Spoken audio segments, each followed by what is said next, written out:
Trump കരിഞ്ഞോണ്ട് നമുക്ക് ഡീസലൊക്കെ കിട്ടുന്നുണ്ട് റഷ്യന്ന്. ആവട്ടെ. ട്രംപ് മോദിയെ വിളിച്ചിട്ട് പറഞ്ഞത്ര, ഇതൊരു കാര്യം ചെയ്യ്, തൽക്കാലം റഷ്യ എന്നൊരു 10-30 ദിവസത്തിന് എണ്ണ എടുത്തോ, അത് കഴിഞ്ഞിട്ട് ഞാൻ പറഞ്ഞിട്ട് പിന്നെ തീരുമാനിക്കാം. അപ്പോൾ ഒരു 30 ദിവസത്തിനുള്ള സാധനം ഞാൻ വിളിച്ചു കണ്ടിട്ട്, ആയിൻകുട്ടിയോട് വിളിച്ചു കണ്ടിട്ട് ഇജാതാണ്ട് ഇറക്കിക്കളാം കേട്ടോ.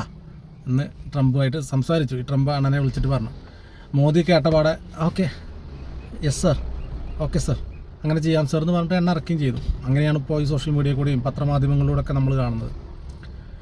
ട്രംപ് എന്തോ ഇന്ത്യയെ വിലക്കിയിരുന്നു, റഷ്യയിൽ നിന്നും ഇതെടുത്തു കഴിഞ്ഞാൽ എന്താ പറയുക, അതാക്കും ഇതാക്കും അങ്ങനെയാക്കും, മൂക്കിൽ വലിച്ചു കയറ്റുന്നൊക്കെ പറഞ്ഞിട്ട് അങ്ങനെയൊക്കെയാണ് ഒരു പ്രതീതിയാണ് ഇപ്പോൾ മാധ്യമങ്ങളിലൂടെ നമ്മൾ അറിയണത്.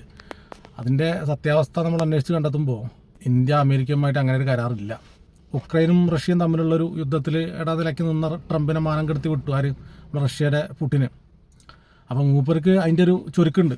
ആ ചുരുക്ക് ഇന്ത്യയുടെ അടുത്ത് ഒന്ന് നോക്കി മൂപ്പര് ഏത് മോദിനെ വിളിച്ചിട്ട് പറഞ്ഞ്, നിങ്ങളിങ്ങനെ ഈ യുക്രൈനുമായിട്ട് യുദ്ധം നടക്കുന്നുണ്ട്, നിങ്ങൾ ധന സഹായം ചെയ്യരുത്, നിങ്ങൾ ഈ പെട്രോളിയം ഉൽപ്പന്നങ്ങൾ വാങ്ങുന്നത് റഷ്യക്ക് ഭയങ്കര ധനസഹായമാണ്, കാരണം ലക്ഷക്കണക്കിന് കോടികളുടെ സാധനമല്ലേ നമ്മൾ വാങ്ങുന്നത്, അപ്പോൾ അത് ചെയ്യരുത്, നിങ്ങൾ തൽക്കാലം അവിടെ നിന്ന് മാറിക്ക്, ഞാൻ വേണമെങ്കിൽ നിങ്ങൾക്ക് അതിലും കുറഞ്ഞ വിലയ്ക്ക് ഇന്ധനം തരാമെന്ന് പറഞ്ഞിട്ടാണ് മറ്റേ പാവം പിടിച്ചിട്ട് എന്തപ്പോൾ രാജ്യത്തിൻ്റെ പ്രധാനമന്ത്രിയെ തൂക്കി കൊണ്ടുപോയത്.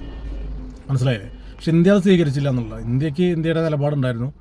ഇന്ത്യ പറഞ്ഞ കരാർ പ്രകാരം, റഷ്യയുമായിട്ട് എഴുതിയ കരാർ പ്രകാരം, അല്ലെങ്കിൽ ചർച്ച ചെയ്തെടുത്ത കരാർ പ്രകാരം തന്നെ എണ്ണ ഇറക്കിക്കൊണ്ടേയിരിക്കുന്നുണ്ടായിരുന്നു.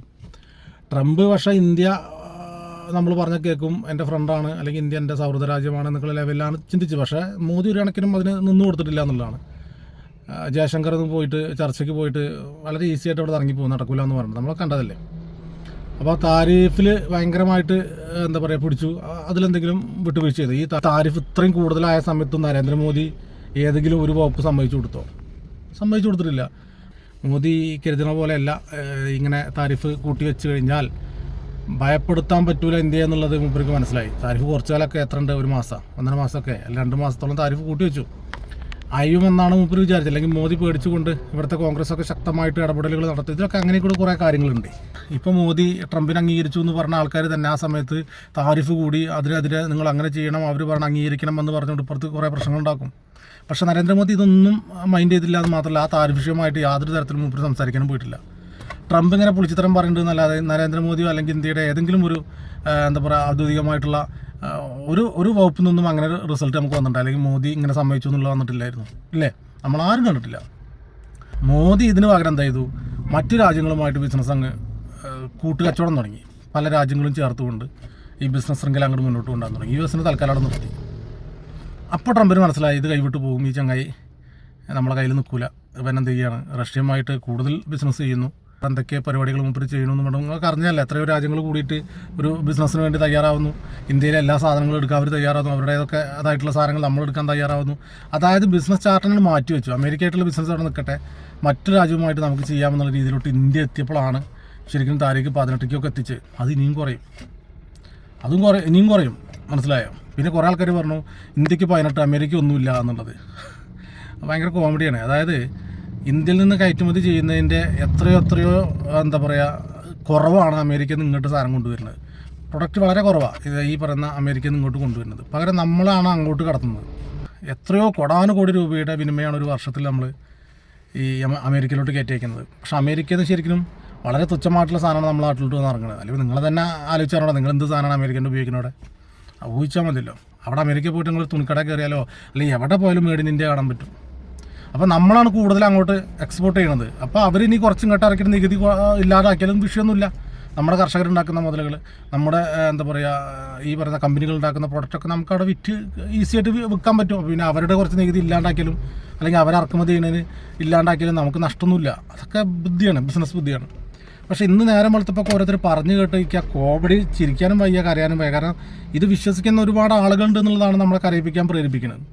എന്നാൽ ഇത് പൊട്ടത്തരമാണല്ലോ എന്ന് ആയിരിക്കും നമുക്ക് ചിരിക്കാനും തോന്നുന്നത്. ട്രംപ് അനുവദിച്ചു എന്ന് 30 ദിവസത്തിന് നിങ്ങൾ എണ്ണ ഇറക്കിക്കൂടി.